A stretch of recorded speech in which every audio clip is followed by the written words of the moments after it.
this one actually failed in a really weird fashion. So we knew we had another issue. Someone had been in there. So we're quite stumped as to what's wrong with these. You never know too much to get schooled.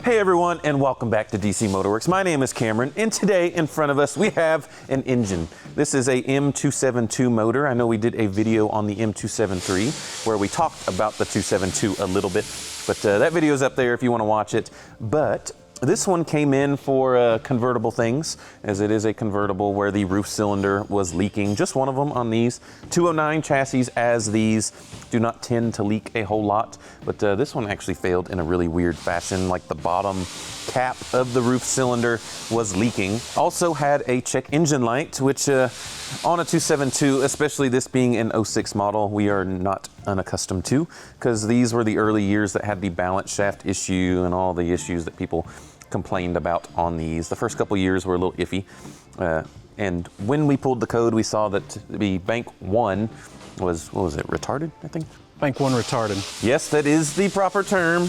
That is proper. We are not unaccustomed to that, like I said, because these are kind of a thing with this guy here, which these are the cam magnets you can see here, which actuate the variable valve timing on the cams there. So these magnets will fail. Andy remembers more from being new at the dealer. He's a little older than me, so he was at the dealer when these were new. And what was it? These stick, right? The pintles and the magnets? Yeah, the little plunger. Supposedly is an updated version where the plunger doesn't get stuck anymore. So you can see how that slides out freely as it should. And what that does, to give you a thorough mechanical explanation, is when this is energized, it is just a magnet, so it energizes that there, which makes it pop out. And what it will do is push on your control valve there, that is your oil control valve, and changes the phaser on. Oh, you got me.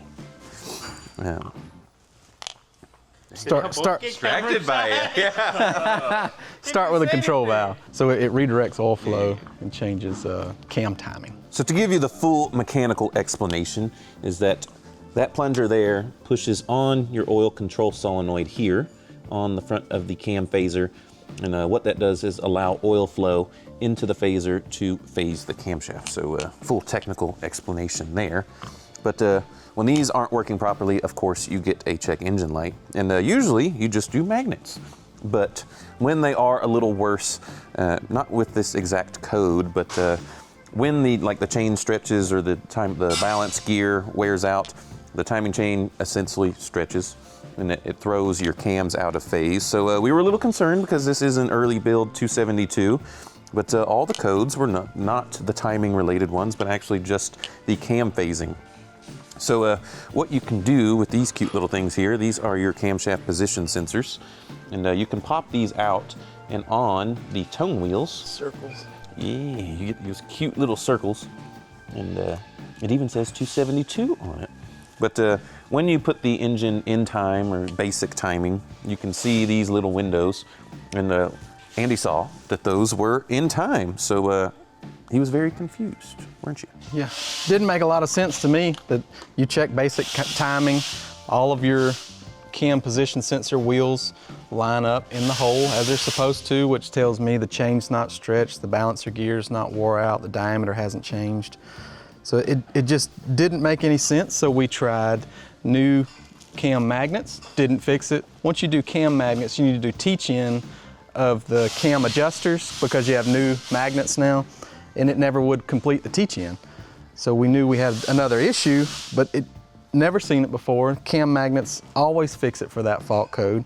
Done it 100 times, and it's just stumped, couldn't understand why it didn't work. We swapped, we ohmed wires, we checked everything was happy. We also knew that this was an ongoing issue because everything was already pretty new. You could see that everyone had someone had been in there. Everything we touched and checked was new and replaced, including the ME had been replaced by someone else, not us. So we knew there was something serious going on. So we did all the guided tests, and it says replace these metal wheels, which makes no sense. They have alignment dowels so they cannot slip or move, and you can see the track where it was in its groove. Everything was happy, looked at them, nothing's wrong with them. So I said, okay, I'm lost, doesn't make sense. Let's do what the guided test tells me and replace these pulse wheels here. We replaced them and it's happy. So we're quite stumped as to what's wrong with these. They're not warped in any way. They're not magnetized. Old wheels exactly the same as the new wheel, nothing changed. But it did fix the car and the car is now happy. Yeah, it makes zero sense. But sometimes that is the nature of working on cars, is that all the normal stuff does not make sense. But thankfully Mercedes is pretty good about that with their the Zentry or DOS, you know, the factory diagnostic tool. Is that there are guided tests and things to kind of help you what we call process a fault code. And that is exactly what it did here, is that none of the normal stuff worked, and it fixed the car. So we're stumped. We still don't figure out why, but and that makes a technician stay up at night because we want to know how it fixed it and how to explain it. Maybe an old Mercedes internal technical software guy, I don't know. Maybe they'll chime in and tell us what exactly this is, because all this is for what's called a Hall effect sensor, which are these guys here.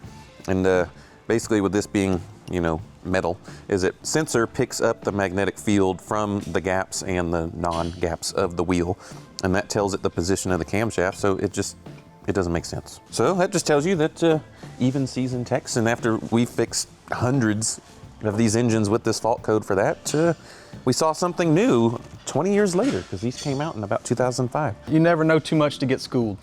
Stay humble. And we're always learning here at DCMotorWerks.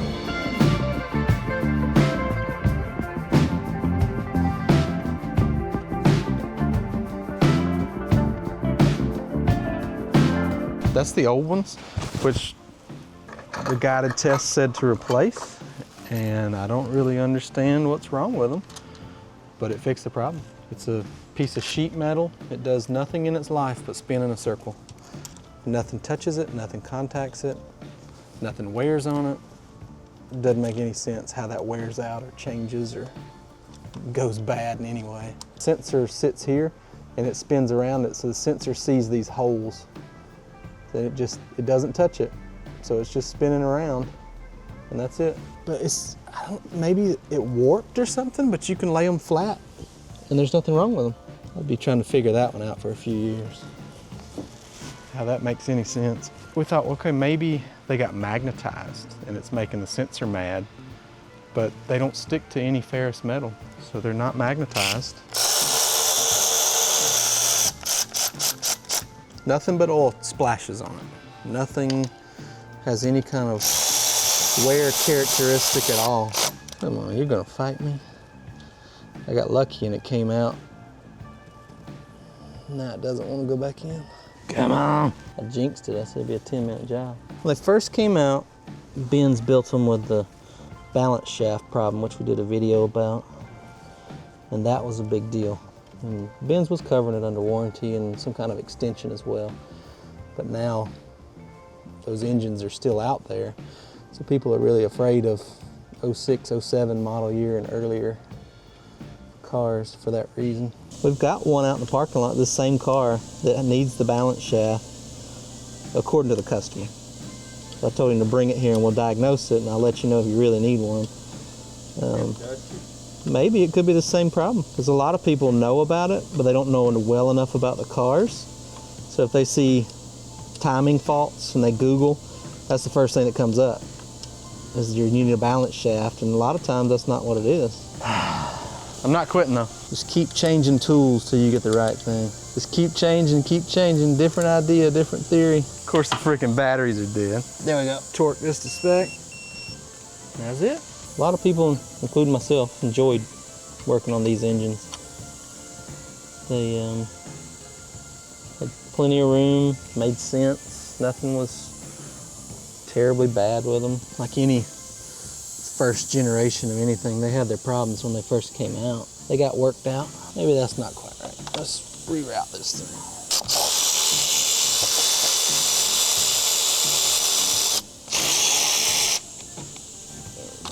Let's reroute these hoses. There we go, that's how it goes. Okay. Got that. These two back in. Luckily I didn't have to pull these.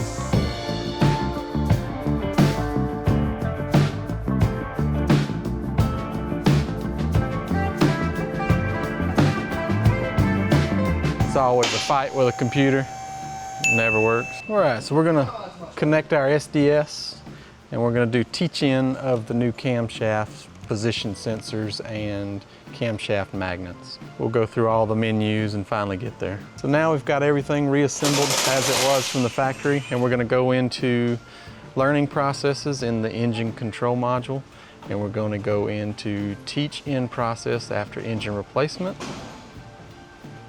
Meet all our parameters. Now it's going to clear previous adaptations. So I'm going to hit start. So now it's clearing all previously learned values. Then after that, it's going to ask me to start the engine, and it's going to teach in the new cam position sensors and the cam adjusters. All right, so now it's ready. Start engine and run at idle speed.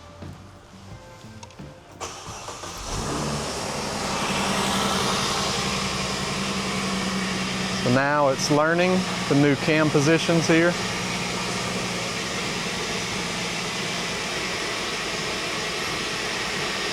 Now we're all completed.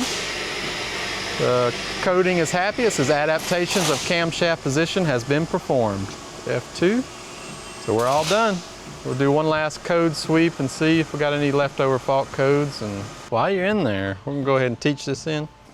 Reassemble. We'll do a little brake cleaning.